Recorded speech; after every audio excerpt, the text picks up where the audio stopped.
silent futures of the bill.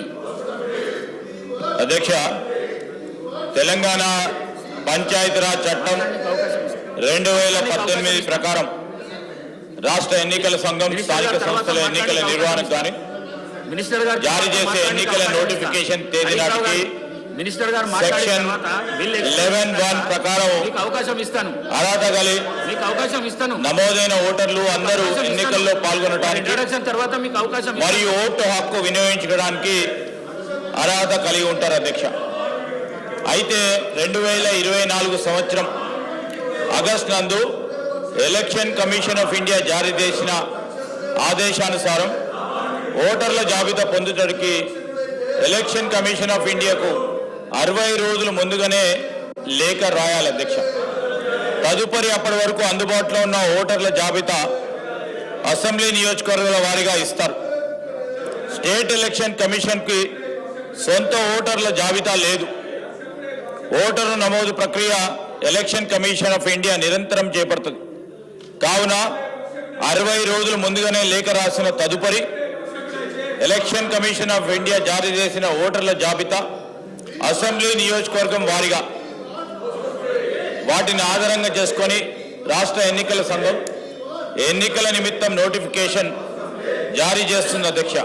దీనివల్ల న్యాయపరమైన చిక్కులు ఎదుర్కోవడం జరిగి ప్రస్తుతం TPR act 2018 section 11 of sub section 1ను సవరించడానికి చట్ట సవరణ అవసరమైంది అధ్యక్ష.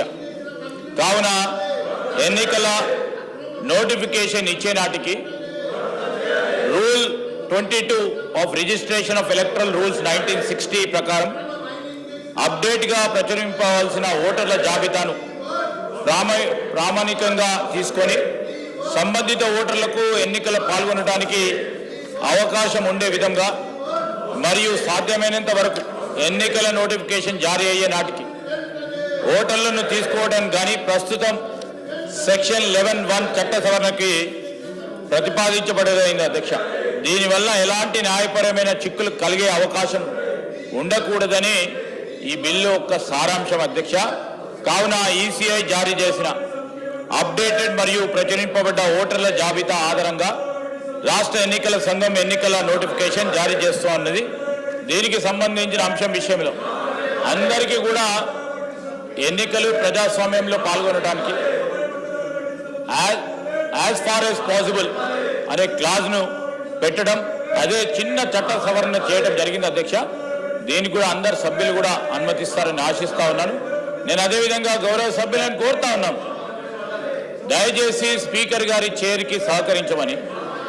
స్పీకర్ గారు మరి మీ చైర్లో కూర్చున్న ప్యానెల్ స్పీకర్కి సంబంధించి వారు కూడా స్పష్టంగా ప్రతిపక్షానికి సంబంధించిన టీఆర్ఎస్ సభ్యులకు తెలియజేయడం జరిగింది అధ్యక్ష. ఈరోజు నేను గౌరవ సభ్యులకు టీఆర్ఎస్ కు సంబంధించిన సభ్యులను కోరుతా ఉన్నాం, మీరు అడగగానే వెంటనే మా గౌరవ మరి మైనింగ్ మినిస్టర్ గారు డాక్టర్ వివేక్ గారు మొదటగానే విచారణ జరిపిస్తాం పూర్తి స్థాయిలో అని స్పష్టంగా చెప్పారు. అయినా కానీ ప్రజాస్వామికంగా ఉండాలి, మీరు ఇంకా డిమాండ్ చేస్తా ఉన్న తరుణంలో ఈరోజు మేమే అధ్యక్ష ప్రభుత్వంలో ఉండి ఎవరు తప్పు చేసినా ఊరుకునేది లేదని నోటీసులు కూడా ఇచ్చింది మా ప్రభుత్వం, వారి ప్రభుత్వం కాదు. ముఖ్యమంత్రి రేవంత్ రెడ్డి గారు నిన్న స్వయానా లేచి మొత్తం సిబిసిఐడి ఎంక్వైరీ చేశారు అధ్యక్ష. మొత్తం సిబిసిఐడి ఎంక్వైరీ అయినాక హౌస్ కమిటీకి ఏమన్నా ఆలోచన ఉంటుంది అధ్యక్ష? హౌస్ కమిటీ రికమెండేషన్ ప్రకారం ఈరోజు దానికి సంబంధించిన టర్మ్స్ హరీష్ రావు గారు విషయంలో ఒక స్పష్టత నేను హరీష్ గారిని కోరుతా ఉన్నా. ఈరోజు ముఖ్యమంత్రి గారు సిబిసిఐడి విచారణకు ఆదేశించడం జరిగింది. రాష్ట్రానికి సంబంధించి రాష్ట్ర ప్రభుత్వానికి సంబంధించి this is the highest level of enquiry. వారందరికీ కూడా తెలుసు, పెద్దలు సబితా ఇంద్రారెడ్డి గారు హోంమంత్రిగా బాధ్యతలు నిర్వహించారు.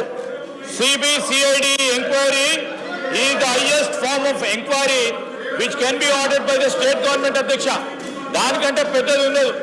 2018 2014 నుంచి ఇప్పటి వరకు కూడా జరిగిన తప్పులు కానీ మరి మీరు అనుకుంటున్న అనేక అంశాలు మీరు నేరుగా సిబిసిఐడికి సంబంధించిన విచారణ అధికారి ముందట పోయి మీరే కాదు సంబంధిత ఆధారాలతో ఉన్న మరి ఏ ప్రచురణకైనా వారు తీసుకొని దానిపైన విచారణ జరిపిస్తారు అధ్యక్ష.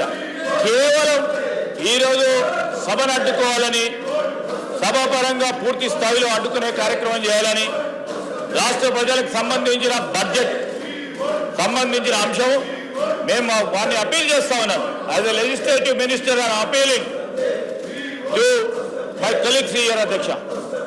ప్రత్యేకంగా బీఆర్ఎస్ పార్టీకి సంబంధించిన శాసనసభ్యులను డిప్యూటీ ఫ్లోర్ లీడర్గా ఇద్దరు కూడా పెద్దలు ఉన్నారు. ఇక్కడ గొప్ప అనుభవం ఉంది. ఈరోజు సిబిసిఐడి కంటే ఇంకా పెద్ద విచారణ నలుగురు ఉన్నారు. ముగ్గురు సబితా ఇందర్ రెడ్డి గారు ఉన్నారు. మరి వారు కూడా ఆలోచన చేసి ప్రజలకు సంబంధించిన అధ్యక్షం డిమాండ్స్ వారు ఏదైనా ఉంటే డిమాండ్స్లో ఆ డిమాండ్స్ ప్రకారం ఆ సబ్జెక్ట్స్ ప్రకారం చేయాల్సిన ధర్మం ఉంటుంది అధ్యక్ష. వారి హక్కు వారు ఏది చెప్పినా మేము సమాధానం ఇవ్వడానికి పూర్తి స్థాయిలో మరి అన్ని ప్రశ్నలకు సమాధానం చెప్తాం అధ్యక్ష.